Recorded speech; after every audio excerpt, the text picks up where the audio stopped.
میرا بیسیکلی سوال یہ ہے کہ ہمارا جو عقیدہ بنا ہے، ہماری جو جماعت بنی ہے، ہم نے بھی قرآن و حدیث ہی مواد لیا ہے نا، ہمارے پاس جو علم ہے، تو جو باقی عقیدے بنے ہیں ہم مانتے ہیں کہ کچھ چیزیں ان کے پاس من گڑت ہیں اور حقیقت بھی ہے، جن کا کوئی مطلب وہ چیزیں ان کے پاس ہوا میں ہے، لیکن کچھ نہ کچھ جو ان کے پاس مواد ہے وہ قرآن کا بھی ہے اور احادیث کا بھی ہے، اس کے حوالے سے تھوڑی رہنمائی فرمائیں۔ انہوں نے خوبصورت سوال کیا ہے کہ وہ آیتیں تو پڑھتے ہیں، بیسیکلی سوال یہ ہے کہ آیتیں تو وہ بھی پڑھتے ہیں، حدیثیں پڑھتے ہیں، نمبر دیتے ہیں۔ آپ نے جو بات کی قرآن و سنت سے، اب یہ بھی قرآن و سنت سے سمجھ بھی آ رہی ہے، وہ پوچھتے ہیں کہ اب وہ بھی پڑھتے ہیں تو کیا وہ قرآن نہیں پڑھتے یا اس کا کیا کریں؟ تو یہ جو قرآن کریم پڑھتے ہیں، جو احادیث پڑھتے ہیں، اس کے بارے میں بھی حضور سید عالم صلی اللہ علیہ وآلہ وسلم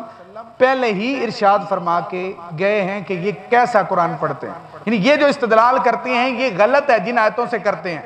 پڑھتے آیت ہیں، ادھر دربار کے خلاف تقریر کرتے ہوئے، ولی کے خلاف تقریر کرتے ہوئے پڑھتے تو آیت ہیں، حدیث پڑھتے ہیں، لیکن حضور سید عالم صلی اللہ علیہ وسلم نے فرمایا کہ ان کا استدلال صحیح نہیں ہے۔ حضور سید عالم صلی اللہ علیہ وسلم کی حدیث پاک صحیح البخاری میں 3 مرتبہ آئی ہے، 3611 نمبر پہ بھی ہے، 5057 نمبر پہ بھی ہے، 6930 نمبر پہ بھی ہے، اور اس کا مفہوم کیا ہے؟ حضور مولا کائنات مولا علی کرم اللہ تعالیٰ وجہ راوی ہیں۔ مختصر یہ ہے کہ آپ بیان فرماتے ہیں حضور سید عالم صلی اللہ علیہ وسلم نے فرمایا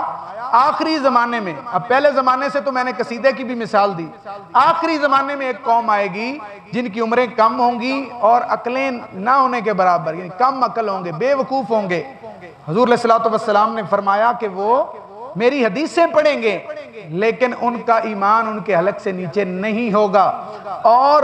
وہ دین سے نکلے ہوئے لوگ ہوں گے۔ آگے جو حدیث ہے بخاری میں کتنی مرتبہ؟ اب ایسے لوگ ہیں جو پڑھتے حدیثیں ہیں لیکن دین سے نکلے ہیں، اب یہ کیسے مینشن ہوگا کہ یہ وہی ہے؟ اب آپ کو آیتوں کا بھی پتہ چل جائے گا، اب کیسے کوئی کہہ سکتا ہے کہ یہ وہی ہے؟ تو امام بخاری نے امت میں بڑا احسان کیا، انہوں نے جب یہ حدیث پاک لکھی نا 3 مرتبہ 6930 نمبر پہ، تو اس وقت انہوں نے اوپر باب کی ہیڈنگ قائم کی، انہوں نے ہیڈنگ دی باب کی، اور اس میں حضرت عبداللہ بن عمر جن سے یہ رفع الیدین کی روایت لیتے ہیں، حالانکہ وہ خود نہیں کرتے تھے، انہوں نے چھوڑ دیا تھا، تو حضرت عبداللہ بن عمر نے مینشن کیا کہ یہ حدیث پاک کن لوگوں کے لیے۔ اب آپ ہی کھڑے ہوں اور یہ پڑھ دیں تاکہ آپ کو بھی مل جائے ثبوت کہ یہ جو آیتیں پڑھتے ہیں کون سی پڑھتے ہیں۔ یہ جی ترجمہ ہی ہے، یہ جہاں گرین نشان ہے نا، حضرت عبداللہ بن عمر اس حدیث جی ابن عمر ان لوگوں کو اللہ کی بدترین مخلوق خیال کرتے تھے اور کہا یہ لوگ ان آیتوں کو جو کفار کے حق میں نازل ہوئی ہیں ان کو مسلمانوں کے حق میں استعمال کرتے ہیں۔ ابن عمر انہیں مخلوق میں بدترین گمان کرتے تھے، اور امام بخاری نے لکھا اس لیے کہ وہ بھی یہی نظریہ رکھتے تھے اور اس حدیث کا مصداق بھی وہی لوگ ہیں۔ تو وہ پڑھتے ہیں نا اکثر جو آیتیں وہ ہوتی بتوں والی ہیں، مسلمانوں پہ فٹ کرتے ہیں، وہ تو ہمیں بخاری بتا رہی ہے کہ یہ غلط طریقہ ہے۔ اور دوسری بات، کچھ وہ آیتیں پڑھتے ہیں جن میں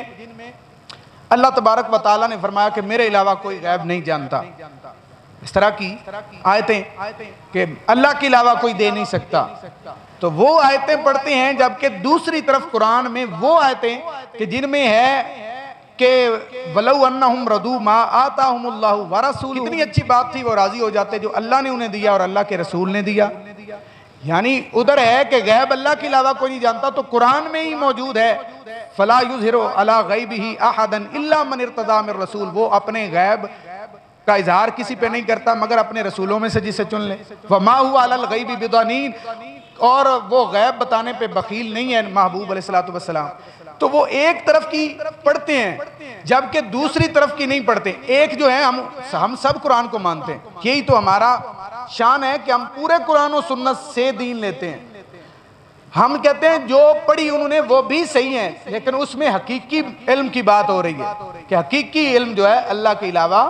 ذاتی علم کی بات ہو رہی ہے، ذاتی اختیار کی بات ہو رہی ہے۔ بھائی ان آیتوں کو کیوں چھوڑتے ہو جن میں عطائی علم کی بات ہو رہی ہے؟